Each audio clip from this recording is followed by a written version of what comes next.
Fala pessoal, sejam muito bem-vindos ao episódio dessa semana do Perguntando Teologia.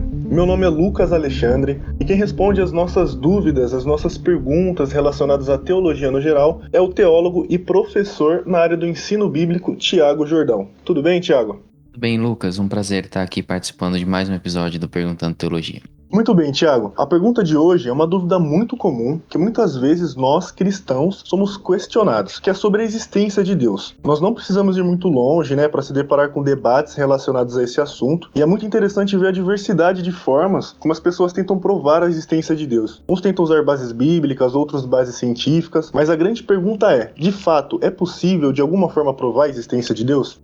Bom, Lucas, tudo depende do que nós temos em mente quando nós usamos essa palavra provar. Bom, se nós pensamos em provar a existência de Deus da mesma forma que nós provamos leis da natureza física, daquilo que está ao nosso redor, se nós pretendemos provar que Deus existe da mesma forma que nós provamos que 1 mais 1 é 2, então não. E não acredito que por uma razão bem peculiar e própria de Deus mesmo, do nosso Deus, que é a questão de que ele pretende que o seu relacionamento, o relacionamento que os homens têm com ele, seja com base na fé, seja com base na demonstração de que diante de incertezas, de impossibilidades, exatamente diante daquilo que falta aos nossos olhos, não é? Pegando a definição de fé que o livro de Hebreus nos traz, essas pessoas colocam a sua confiança em Deus mesmo quando aquilo não está diante de si, quando não está à sua frente. Se nós entendemos provar desta forma, como 1 mais 1 é 2, então acredito que nós teríamos bastante dificuldade em provar a existência de Deus como uma tese, algo que elimine todas as dúvidas e que agora todo mundo tem certeza plena disso. Não. E novamente eu creio que isso, graças a Deus no sentido bom e no sentido também de que isso é obra divina para que o nosso relacionamento com Ele não seja baseado em algo do tipo como ele sendo um Deus que nós temos como objeto de estudo, que nós temos como alguém que está ali, nós estamos conhecendo plenamente como ele é, compreendendo plenamente. Não, Deus é maior do que a nossa mente, Deus é imensamente maior do que as nossas certezas e isso naturalmente faz com que a nossa mente tenha dificuldade para apreender Deus, para compreender Deus e por isso que nesse sentido que eu coloquei agora, nós não temos como provar a existência de Deus. Agora, ao longo da história, nós temos diversas tentativas, Essa é uma área de estudo chamado argumentos ontológicos sobre a existência de Deus. Nós temos Anselmo, nós temos Descartes, nós temos uma série de outras pessoas que se dedicam a trazer propostas, de como nós poderíamos trabalhar a existência de Deus, de como nós poderíamos chegar o mais próximo possível de demonstrar pela razão a existência divina, não é? Mas o fato é que não é, em geral, por meio destes argumentos que a grande maioria das pessoas chega à convicção sobre a existência de Deus. As pessoas chegam à convicção sobre a existência de Deus a partir de convicções próprias, certezas próprias que elas absorvem de algumas formas, Eu gostaria de comentar algumas delas aqui. Uma delas é a natureza. A gente tem o Salmo de número 19, falando pra gente sobre o interesse que Deus tem de se manifestar por meio da natureza, Então, o que significa isso? Significa que o homem, quando está observando o mundo criado, o homem, quando observa uma bela lagoa no entardecer, o homem, quando observa um animal minúsculo, se movendo e trabalhando todas aquelas particularidades do seu corpo. O homem, quando observa uma monstruosidade da natureza, como uma tempestade, como um espetáculo, ou as cataratas do Iguaçu que nós temos aqui, diante dessas manifestações da natureza, o homem é levado a cogitar no seu pensamento de que existe alguém maior do que nós que está por detrás desses eventos. A natureza, ela tem demonstrações que mostram que ela não está sujeita a nós, que ela não está obedecendo a gente. Grande parte dos desastres naturais que nós temos hoje são justamente por conta de interferências do homem na natureza, não é? A natureza, ela em geral não nos obedece. E quando nós vemos a grande demonstração que ela traz, nós ficamos nos perguntando o quão maior então é o Deus que está por detrás, não é? Ou a mente que está por detrás. E é daí que várias pessoas chegam por meio da natureza à compreensão de que deve existir um Deus. de que deve existir um Deus que criou tudo isso e que está no controle de tudo isso, não é? Então a natureza ela termina por ser, de acordo com aquilo que Romanos coloca pra gente também e o Salmo 19 que nós já comentamos, a natureza termina por ser uma demonstração da prova de Deus. E essa é a razão pelo qual quando a gente encontra algumas civilizações e comunidades que estão bem isoladas, né, distante de qualquer tipo de outra revelação, a gente percebe que elas já adoram, né? Adoram o sol, adoram a lua, adoram os rios, adoram os mares, porque tem essa sensação de que existe alguém por detrás de tudo aquilo e que esse alguém se controla deste modo a natureza, também interfere sobre as nossas vidas e por isso deve ser temido, deve ser adorado, deve ser reverenciado, deve ser respeitado. É claro que a natureza ainda não nos dá uma noção completa, né? Ela nos dá aquilo que nós chamamos de uma revelação geral. Geral em dois sentidos. Geral porque ela está lá para todo mundo ver, não é qualquer pessoa tem acesso a isso. E geral também porque ela nos traz uma noção geral sobre Deus. Ela não nos fala o nome de Deus, ela não nos fala sobre a unicidade de Deus, ela não nos fala sobre o plano que Deus tem para nós e como ele pretende se relacionar conosco. A natureza ela nos traz uma impressão mais geral sobre a grandeza de Deus, sobre a criatividade de Deus, sobre o poder de Deus. Ela nos traz uma impressão mais geral sobre esse Deus a quem nós adoramos. Agora, nós temos também aquilo que os teólogos chamam de uma revelação específica no mesmo sentido, né, que nós tínhamos a natureza como uma revelação geral. Agora nós temos uma outra que ela nos traz mais demonstrações sobre Deus, que é a própria Escritura, que é o texto que mostra pra gente quem Deus é o texto que fala pra gente agora sim qual o nome desse Deus, que fala pra gente qual o plano dele, por que ele se manifesta a nós, a rejeição que nós tivemos a ele, não é? E a nossa desobediência a esse Deus, a forma como deixamos de seguir o que ele tinha planejado para nós e a revelação que acontece por meio da história. Nós falamos bastante na Bíblia, mas quando a gente pega a Bíblia de modo geral, a gente vai observar que de Gênesis até os profetas menores, o que nós temos é uma revelação da história de Deus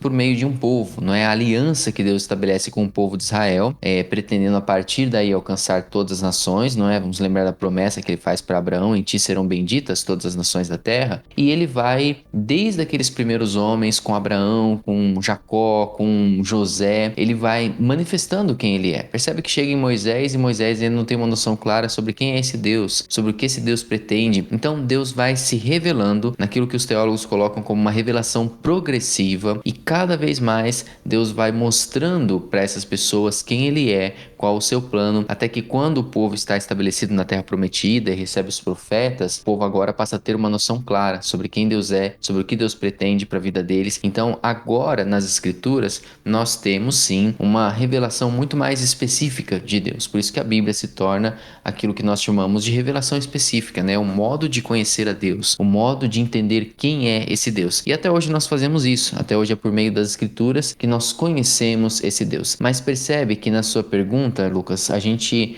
acaba entrando caindo ali num ciclo vicioso, porque quando nós falamos assim, que nós acreditamos em quem Deus é, nós cristãos, porque a Bíblia revela, nós estamos querendo dizer então que nós acreditamos na Bíblia. E nós acreditamos na Bíblia porque Deus nos fala que essa é a palavra dele, percebe? Então, anteriormente, já acreditávamos em Deus, né? Anteriormente, já demos crédito para esse Deus quando ele nos fala: olha, aqui está a Escritura Sagrada e ela revela quem eu sou, então eu venho para essa Escritura para conhecer quem Deus é. Então, a gente vai perceber o seguinte, que nós temos esses modos de conhecer a Deus, mas que no fim, a gente sempre vai voltar para a questão de fé. Nós podemos conhecer a Deus de modo geral por meio da natureza, podemos conhecer a Deus por modo específico por meio das Escrituras, mas no fim, conhecer a Deus, aceitar a existência de Deus, aceitá-lo como real, como digno de receber o nosso louvor, aceitá-lo como Deus que tem um plano para nós, nada mais é do que nós demonstrarmos a nossa fé, nós confiarmos nesse Deus que está diante de nós. Muito bem, Tiago. Mas além da natureza, além da Bíblia, existem outras coisas que nos ajudam a refletir sobre o conhecimento de Deus? A gente pode falar um pouquinho sobre isso, Lucas, quando a gente observa a percepção que nós temos. Podemos chamar isso de a leitura que cada um de nós tem sobre a vida, as respostas que nós encontramos, as dúvidas que nós temos e o como que isso nos aponta na direção de Deus. Porque, perceba, mesmo que a natureza ela seja uma revelação que mostra a criação de Deus, que mostra o poder de Deus, boa parte dos homens olham para a natureza e não veem tudo isso, né? É interessante como que nós conhecemos pouquíssimo pouquíssimo, mesmo do nosso planeta, né? Planeta onde nós moramos, onde nós realizamos as nossas ciências, nossos experimentos, mas nós não conhecemos tanto, né, do mundo marítimo, por exemplo, né, daquelas criaturas todas que estão, né, nos oceanos, das plantas que nós temos nas florestas, né, daquilo que tudo que se esconde em grandes florestas, como a amazônica que nós temos aqui na América do Sul. Nós conhecemos pouco do nosso planeta, mas ainda assim, mesmo conhecendo pouco só do nosso planeta e a gente tentando arranhar minimamente, né, os vizinhos aqui, né, fazendo uma outra visita em Marte, e é isso o que nós conseguimos até hoje, né, não conhecemos nem o sistema solar inteiro, mas para algumas pessoas já é o bastante para afirmar que não, que Deus não existe, que isso tudo que nós temos é obra de uma explosão, é obra de um acaso, ou para alguns, né, em outro tipo de crença, de que Deus estaria por detrás desse processo evolucionista, ou algo assim. Mas o que eu quero dizer é, percebe que várias pessoas podem observar a mesma natureza e chegar a conclusões diferentes. Uma pessoa, ela pode ser simples, observar a natureza e ela fazer uma leitura daquela natureza, de que existe um Deus por detrás daquilo e de que esse Deus deve ser adorado. E uma outra pessoa tremendamente capaz de conhecer todo o processo, tremendamente capaz de conhecer o mundo, não é? A ciência, os estudos, essa pessoa pode olhar para a mesma natureza, para o mesmo pôr do sol e chegar a uma conclusão muito mais natural, muito mais científica e muito mais longe de Deus. Percebe? Estou dizendo aqui que a ciência nos afasta de Deus, pelo contrário. A ciência verdadeira, quando feita da forma correta, ela vai nos levar a dobrar os joelhos e reconhecer o quão grandioso é o nosso Deus. Mas eu estou dizendo que uma pessoa, ela pode ser simples e ainda assim absorver completamente, por meio da observação da natureza, que Deus existe, que Deus é real. E outra pessoa pode observar a mesma natureza e, confiando em seu próprio conhecimento, não chegar a esse tipo de conclusão. Entende? A mesma coisa acontece com as escrituras, né? Uma pessoa pode, simples, com o coração pronto ao Senhor, voltado ao Senhor, preparado para receber aquela semente que o semeador joga, ela se depara com as escrituras, ela começa a ler as escrituras e ela não precisa nem entender completamente as escrituras, nem terminar uma leitura completa das escrituras, para ela estar aos pés de Jesus, entregando a vida dela, reconhecendo Deus como real, reconhecendo Deus como Salvador. Por outro lado, algumas pessoas podem ler a Bíblia diversas vezes e nunca chegar a essa compreensão. Acusar a Bíblia de ser um livro manipulado pela igreja, embora de modo interessante nunca apresentem qualquer evidência disso, né, de mostrar onde estão então as outras cópias adulteradas do que seria o livro original. Mas a gente percebe que para algumas pessoas esse é apenas um livro interessante, um livro antigo, ou um livro manipulado, ou um livro que trouxe para nossa compreensão ocidental complicações que hoje nós temos que nos livrar dela. A mesma Bíblia traz essa percepção para as pessoas. O que a gente conclui com isso? Ou o que a gente consegue observar disso? Que a questão não está na natureza, a questão não está nas escrituras, a questão está no coração do homem, na leitura que o homem faz, seja da natureza, seja da Bíblia, ou de si mesmo, de como ele se encaixa nesse universo, de como ele se encaixa, porque ele pode ver Deus se revelando em tudo, ou ele pode não ver Deus se revelando em nada. Isso depende da leitura que ele faz. E quando você pergunta se existe alguma outra forma, essa leitura que o homem faz, ela pode ser bem interessante quando a gente pensa como que nós lemos o mundo, como que nós lemos a nossa realidade. Como que nós lemos o fato de que nós estamos aqui, de que estamos em uma vida, de que essa vida se apresenta a nós, de que nós a vivemos, que respostas que nós trazemos para tudo isso? Particularmente, eu gosto de observar alguns estudiosos, e eu me identifico com isso, desde o livro de Eclesiastes a autores como C.S. Lewis, como Pascal, como Agostinho, que vão trazer essa questão da inquietação que o coração humano tem quando ele se coloca a observar a vida, do fato de que a vida parece que não faz sentido, de que a vida parece que não encaixa, não é? Parece que falta alguma coisa, um sentimento de insatisfação, de insuficiência. Então, o Pascal, por exemplo, ele vai conversar sobre isso, não é? Ele vai falar sobre o grande vazio que o homem tem dentro de si e que ele tenta constantemente preencher com distrações dessa vida, não é? E para ele, a conclusão que ele vai chegar é que esse vazio que o homem tem, ele é a falta de Deus, é exatamente Deus retirado do homem, Deus retirado do pensamento humano, do pensamento da sociedade, que se encontra num lugar, é um vazio tão grande quanto o próprio Deus, né? Daí a conclusão de que é um vazio que só Deus pode preencher, porque é um vazio que é tão grande quanto o próprio Deus. Lewis, por exemplo, fala sobre isso de uma outra forma. Ele fala, eu descobri em mim mesmo desejos os quais nada nesse mundo pode satisfazer. A única explicação lógica é que eu fui feito para um outro mundo. Ou seja, ele percebe essa insatisfação, essa questão de que dentro dele está tão anseios